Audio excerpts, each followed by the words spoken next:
दोस्तों इस वक्त की सबसे बड़ी खबर आ रही है पश्चिम बंगाल से। आप तो जानते हैं 4 मई 2026 पश्चिम बंगाल के 293 सीटों के नतीजे आए थे और जैसे जैसे घड़ी आगे बढ़ती रही ममता बनर्जी की पार्टी टीएमसी का ग्राफ नीचे जाता रहा। बीजेपी को मिली 206 सीटें और टीएमसी सिर्फ 87 सीटों पर सिमट गई थी। और सबसे बड़ा झटका देर शाम आया जब ममता बनर्जी खुद भवानीपुर की सीट हार गई थी, उस सीट से जहां से वो हमेशा जीतती आई थी। 15 साल का राज एक ही दिन में खत्म हो गया था। लेकिन दोस्तों कहानी ये नहीं है, कहानी शुरू होती है इसके आगे। अगले दिन 5 मई 2026 ममता बनर्जी एक प्रेस कॉन्फ्रेंस करती है और देश सोचता है शायद वो जनादेश स्वीकार करेंगी।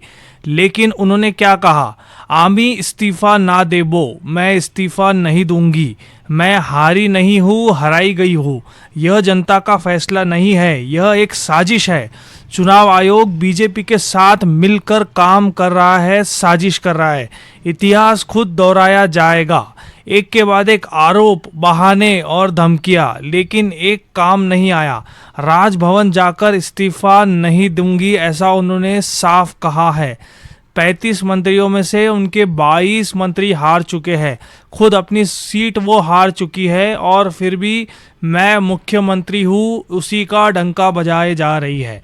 यह लोकतंत्र है या ममता तंत्र, ये आप कमेंट करके मुझे बताइए। और अब मैं आपको एक कहानी सुनाता हूँ। 17 अप्रैल 1999 की। भारत के प्रधानमंत्री थे अटल बिहारी वाजपेयी। संसद में विश्वास मत हो रहा था। नतीजा आया 269 बनाम 270। एक वोट, सिर्फ एक वोट से अटल बिहारी वाजपेयी की सरकार गिर गई थी। क्या उन्होंने यही कहा कि मुझे षड्यंत्र से हराया गया है? नहीं। क्या उन्होंने ये कहा कि मैं इस्तीफा नहीं दूंगा? बिल्कुल नहीं। क्या उन्होंने चुनाव आयोग पर आरोप लगाए? ये भी नहीं। उन्होंने क्या किया? वो संसद गए, माइक पर खड़े हुए और वो एक ऐतिहासिक भाषण दिया। वो बोले सरकारें आती जाती रहेंगी, पार्टियां बनती बिगड़ती रहेगी, लेकिन ये देश रहना चाहिए। और चुपचाप उन्होंने अपनी कुर्सी छोड़ दी।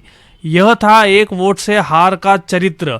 और आज 119 सीटों से हार कर भी कुर्सी पर चिपकी हुई है ममता बनर्जी। आप फर्क समझे, यह सिर्फ राजनीति का फर्क नहीं है, यह संस्कार का भी फर्क है। अब बात करते हैं असली मुद्दे की।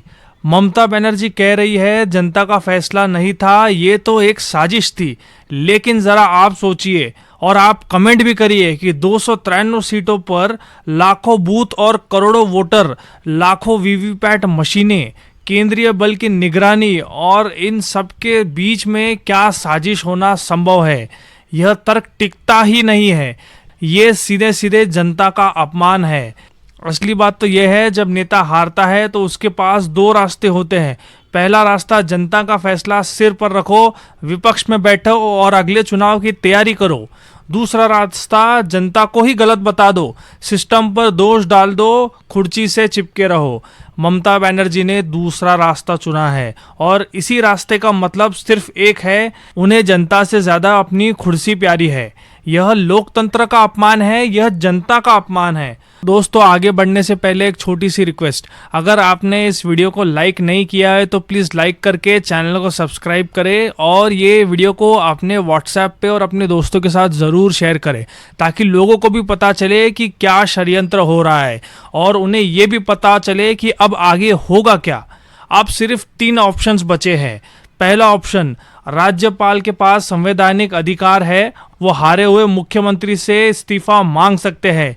इनकार करने पर विधानसभा भंग करने तक का अधिकार है राज्यपाल के पास।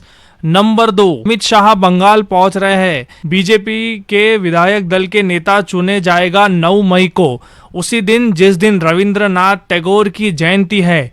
नई सरकार का शपथ ग्रहण होने की भी संभावना 9 मई को ही है। और नंबर 3 ऑप्शन, ममता बनर्जी इंडी गठबंधन को मजबूत करने का ऐलान कर रही है।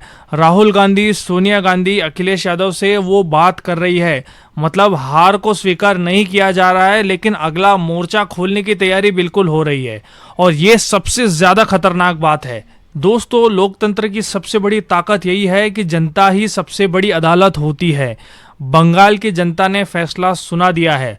206 बनाम 87। लेकिन जब कोई नेता इस फैसले को नहीं मानता तो यह सिर्फ एक नेता की हार नहीं होती है, यह पूरे लोकतंत्र डेमोक्रेसी की हार होती है। अटल जी एक वोट से हारे और अपना सिर नीचे कर कर उस कुर्सी से उठ गए। ममता जी 119 सीटों से हारी है, 119, और कुर्सी पकड़कर बैठी है और प्रेस कॉन्फ्रेंस कर रही है कि वो अभी भी मुख्यमंत्री है, वो इस्तीफा नहीं देगी। इस्तीफा देने का तो सवाल ही नहीं उठता। इस बात पर आपका क्या कहना है? आप कमेंट करके बताइए, हम आपके कमेंट्स पढ़ रहे हैं।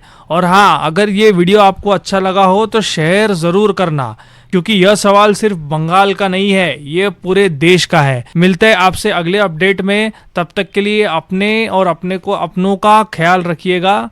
जय हिंद, जय भारत।